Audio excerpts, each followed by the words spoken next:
SSC পরীক্ষা 2026-এর সকল শিক্ষার্থী তোমাদের ম্যাথ পরীক্ষার ফাইনাল সাজেশন আজকে নিয়ে আসছি।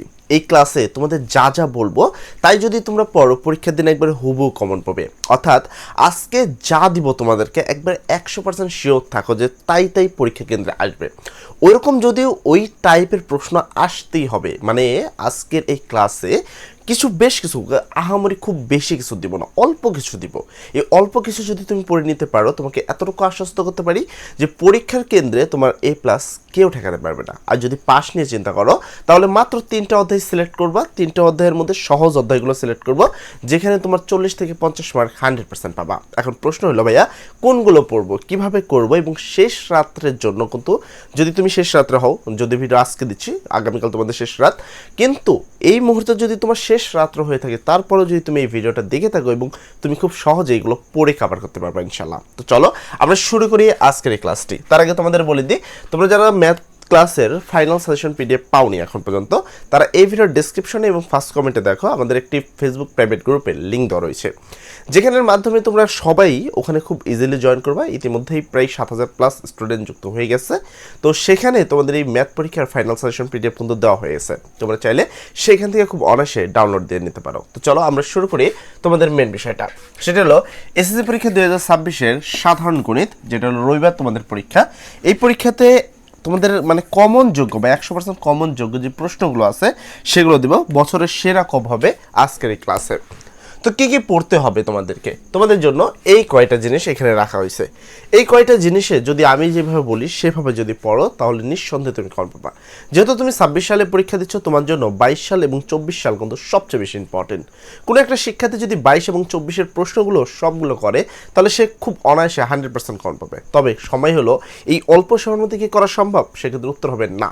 তাহলে এই মুহূর্তে আমরা কি করতে পারি, অল্প কিছু প্রশ্ন যেমন হলো প্রত্যেকটা অধ্যায় থেকে 5টা 4টা করে বোর্ড আমরা পড়তে পারি, তার মধ্যে সিলেকশন করে অধ্যায়গুলোকে আলাদা করে যদি পড়ি সেক্ষেত্রে আমাদের পাশেও কিন্তু নিশ্চিত হয়ে যাচ্ছে। তো চলো সর্বপ্রথম কথা, পাশের জন্য কি কি পড়বো। পাশের জন্য আমরা পড়বো অধ্যায় 2 পড়বো, খুবই সহজ একটি অধ্যায়, সেট অ্যান্ড ফাংশন। অধ্যায় 11 পড়বো, ঠিক আছে, অ্যান্ড অধ্যায় 17 পড়বো। আচ্ছা এটা হবে 17 হবে, অধ্যায় 17 পড়বো। কয়টা অধ্যায় হলো, 1টা 2টা 3টা। এই 3টা অধ্যায় থেকে সর্বনিম্ন 3টা সৃজনশীল প্রশ্ন আসবে এবং তুমি সেট ফাংশন থেকে 2টা উত্তর করবা, আর এই 2টা থেকে একটা, যে কোনো একটা অধ্যায় থেকে আসবে সেখান থেকে তুমি একটা করবা। তাহলে টোটাল হলো 3টা সৃজনশীল, যা দিয়ে তোমার সৃজনশীলই পাস হয়ে গেল, যেখানে 23 দরকার 30 নির্বাচন, ঠিক আছে। এখন প্রশ্ন হলো কী কী পড়বা তোমরা এখান থেকে। অধ্যায় 2 থেকে তোমরা পড়বা ঢাকা বোর্ড 2024-এর যে প্রশ্নটা আছে, কুমিল্লা বোর্ড 2024-এর প্রশ্ন, যশোর বোর্ড 2023-এর প্রশ্ন, বরিশাল বোর্ড 2023-এর প্রশ্ন এবং কুমিল্লা বোর্ড 2022-এর প্রশ্ন। এই কয়টা প্রশ্ন যদি পড়ে সেট অ্যান্ড ফাংশন থেকে প্রশ্ন আসলে 100% কমন আসবে ইনশাল্লাহ, ঠিক আছে। এরপরে আসি অধ্যায় 11। অধ্যায় 11-তে তোমরা কী কী পড়বা, যশোর বোর্ড 2024 পড়বা, সিলেট বোর্ড 2024 পড়বা, ঢাকা বোর্ড 2020 পড়বা এবং কুমিল্লা বোর্ড 2020 পড়বা। এই 2টা থেকে যে কোনো একটা থেকে প্রশ্ন আসবে, এমন হবে না যে সেট ফাংশন 100% আসবে। সেট ফাংশন আসতেও পারে নাও পারে, বীজগণিত তো আসবেই, বীজগণিত একটা শিওর। এখন হয় সেট ফাংশন থেকে একটা দিবে, নাহলে অনুপাত সমানুপাত দিতে হবে। এবং অনুপাত সমানুপাত এবং সেট ফাংশন দুইটাতেই অল্প কিছু ম্যাথ আছে যেগুলো করলে তোমরা নিঃসন্দেহে কমন পাবা। তাই আমার মতে যারা খুব ভালো পারো না তারা এই 2টা অধ্যায় আগে করবা, ঠিক আছে। তো এখান থেকে তুমি একটা সৃজনশীল পেরে যাবা। তারপরে তুমি পড়বা অধ্যায় 17। অধ্যায় 17-তে পড়বা ঢাকা বোর্ড 2024 এবং 23 পড়বা। যদি একান্ত দুর্বল হয়ে যাও, মানে একান্ত তুমি কিছুই পারো না এই মুহূর্তে, মানে এইটা ছাড়া তোমার কাছে কোনো অপশন নেই, সেক্ষেত্রে এতগুলো বোর্ড এটাও যদি তুমি না করতে পারো তোমার কাছে আরেকটা অপশন আছে, ঢাকা বোর্ড 2024 করবা এবং দিনাজপুর বোর্ড 2022 করবা। দিনাজপুর বোর্ড 2022 এই কয়টা প্রশ্ন করে নেবা, ঢাকা বোর্ড 2024, দিনাজপুর বোর্ড 2022। এই 2টা প্রশ্ন করলে বা 2টা 4টা হবে, অথবা এই 4টা প্রশ্ন করলে তুমি 100% প্রশ্ন কমন পাবে নিঃসন্দেহে, এবং সেট ফাংশন মানে পরিসংখ্যান থেকে 2টাই পাবা। এখন প্রশ্ন হলো যদি তুমি একটু অ্যাডভান্স হও বা পড়ার একটুই থাকে, তো ঢাকা বোর্ড 2024 পড়বা এবং 23 পড়বা, চট্টগ্রাম বোর্ড 2024 পড়বা, তারপর হলো যশোর বোর্ড 2023 পড়বা, আর লাস্ট দিনাজপুর বোর্ড 2022 পড়বা। এখান থেকে একটা প্রশ্ন আসবে। ওকে, এটা হলো আমাদের প্রথম 2 ঘ বিভাগ, ক বিভাগ এবং ঘ বিভাগ। এবং বাকি বিভাগের কথা বলি, ক বিভাগের হিসাবে আরও কিছু আছে। তার আগে আমি একটু কথা বলতে চাই তোমাদের জ্যামিতি নিয়ে। জ্যামিতির মধ্যে 2টা অধ্যায় তোমাদের, সেটা হলো অধ্যায় 7 আর অধ্যায় 8, অর্থাৎ ব্যবহারিক জ্যামিতি। অ্যান্ড অধ্যায় 8-এ রয়েছে তোমাদেরকে অধ্যায় 8-এ রয়েছে হলো বৃত্ত। এই 2টা অধ্যায় এখন প্রশ্ন হলো এই দুইটা অধ্যায় থেকে আমরা কি পড়বো। তোমাদের বেশ কিছু প্রবলেমও রয়েছে, আমরা চাইলে কিন্তু সেই প্রবলেমগুলোকে ইজিতে সলভ করতে পারি। কিভাবে? আমরা তোমাদের ইজিলি যদি প্রবলেমগুলোকে সলভ করতে চাই তাহলে কিন্তু আমাদের ক্লাস দরকার, বিশেষ করে বৃত্তের উপরে আমাদের ক্লাস দরকার, তার টপ এমসিকিউর জন্য আমাদের ক্লাস দরকার, এই ক্লাস কিন্তু দরকার। এখন কথা হলো এই ক্লাসগুলো কোথায় পাবা? দেখো আমাদের ইউটিউব চ্যানেলের কথা যদি আমি বলি তাহলে আমরা খুব সহজভাবে, দেখো আমরা যদি আমাদের ইউটিউবে ঢুকি তাহলে তুমি এরকম একটা পেজ দেখতে পারবা, যেখানে প্রথম দিকে যদি আসো দেখো আমাদের সর্বশেষ ক্লাস ছিল সাধারণ গণিত বৃত্ত কমপ্লিট। একটি ক্লাসে আমি মোটামুটি 1 ঘন্টা সময় লাগেনি, তোমাদের বৃত্ত টোটাল কমপ্লিট করে দিচ্ছি।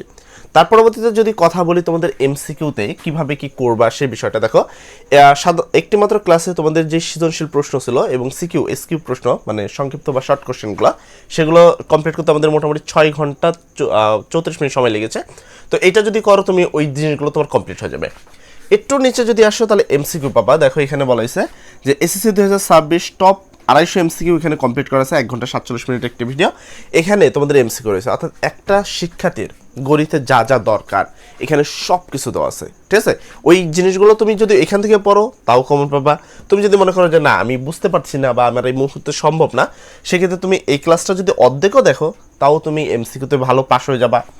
আর এই যে 6 ঘন্টার যে ক্লাসটা দেখছো এই ক্লাসে যদি তুমি হাফ দেখো তাও তুমি পাস হয়ে যাবা, ঠিক আছে? আর পাশাপাশি যদি তোমার মনে হয় যে না তোমার গোল্ডেন এ প্লাস দরকার, ভালো রেজাল্ট দরকার, সেক্ষেত্রে আমি তোমাকে বলবো এই ভিডিওটা কমপ্লিট করবা, ঠিক আছে?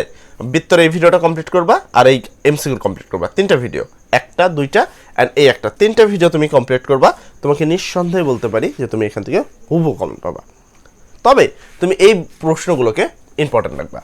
যেমন ব্যবহারিক জ্যামিতিতে তোমাকে পড়তে হবে Chittagong board 2023, Dinajpur board 2022, Mymensingh board 2022, Rajshahi board 2020। এগুলো পড়লে এখান থেকে মোটামুটি কমন পাওয়া যাবে, কারণ এর বাইরে কোনো প্রশ্ন আসেই নেই।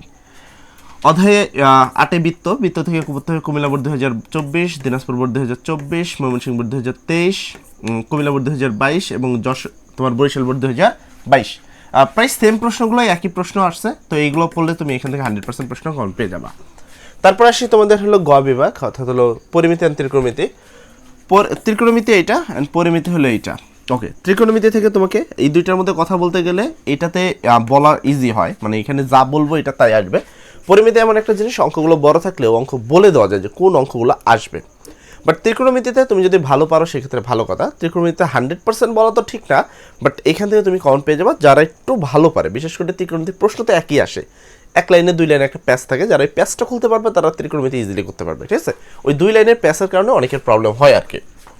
আচ্ছা, সেক্ষেত্রে অধ্যায় 9 পড়বা তুমি, ঢাকা বোর্ড 2023 পড়বা, ময়মনসিংহ বোর্ড 2023 পড়বা, চট্টগ্রাম বোর্ড 2023 পড়বা, কুমিল্লা বোর্ড 2023 পড়বা, তারপর যশোর বোর্ড 2022 এবং রাজশাহী বোর্ড 2022 পড়বা।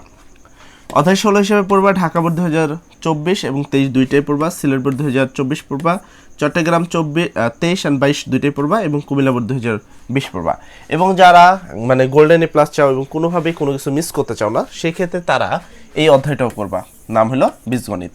বীজগণিতে তোমরা করবা Comilla board 2024, Sylhet board 2024, Dinajpur board 2024, Dhaka board 2022 এবং রাজশাহী বোর্ড 2022। এই কয়টা অঙ্ক, অর্থাৎ মোটামুটি যে কটা অঙ্ক এখানে দেখতে পাচ্ছ, এই কটা অঙ্ক যদি কোনো শিক্ষার্থী করে নেয় তার গোল্ডেন এ প্লাস কেউ ঠেকাতে পারবে না। শেষ রাতের সেরা কোপ হিসাবে এই কয়টা অঙ্ক হতে পারে। এখন প্রশ্ন হলো এই জিনিসগুলোর উপরে তোমার একটা ক্লাস দরকার। এই মুহূর্তে তোমার মানে সম্ভব না, এখন এমসিকিউ তুমি বুঝতে পারছো না, এখন এই মুহূর্তে তুমি কি করবা? সেক্ষেত্রে খুব ইজিলি তুমি আমাদের চ্যানেলে যাওয়ার পরে তুমি যদি দেখো এটা আমাদের চ্যানেল, তো এই চ্যানেলে যাওয়ার পরে তুমি ইজিলি কয়েকটা ভিডিও পেয়ে যাবে। যেমন হলো সিকিউর জন্য তুমি মাত্র একটি ক্লাসে সৃজনশীল আর এসকিউ কমপ্লিট করতে পারবো, তোমার 6 ঘন্টা সময়ের মতো ব্যয় হবে। বাট এই 6 ঘন্টাতে তোমাকে যা দিচ্ছি ইনশাল্লাহ তুমি যদি এরকম ভালো করে পড়ো, আমার মনে হয় না তোমার আর কিছু প্রয়োজন হবে। এমসিকিউ যদি তুমি একান্ত না পারো, শুধু এমসিকিউ এইটা দেখতে পাচ্ছ এমসিকিউ, ঠিক আছে? জাস্ট 250টা এমসিকিউ আছে এখানে, যদি কমপ্লিট করে নাও 1 ঘন্টা 47 মিনিট একটি ভিডিও, আমার মনে হয় না এমসিকিউতে তোমাদের কোনো প্রবলেম হবে। আর বৃত্তের জন্য আলাদা একটা ক্লাস দেওয়া লাগছে আমাদের, যেহেতু কারণ বৃত্তটা অনেকে পারে না বা বোঝে না, তাদের জন্য আমরা মোটামুটি 53 মিনিটের একটি ভিডিও এখানে দিয়ে রেখেছি, তোমরা চাইলে সেগুলো কমপ্লিট করতে পারো। এই 3টা ভিডিও কমপ্লিট করলে যে কোনো শিক্ষার্থী খুব অনায়াসেই করতে পারবে। এছাড়াও আরেকটা বিষয়, তোমরা চ্যানেলটি সাবস্ক্রাইব করে রাখতে পারো। আমরা পরীক্ষার আগের দিন তোমাদের ক্যালকুলেটর হ্যাক্স নিয়ে একটা লাইভ ক্লাস নিয়ে চলে আসবো ইনশাল্লাহ। সব ভালো থাকবা, সবার জন্য দোয়া করি। আসসালামু আলাইকুম।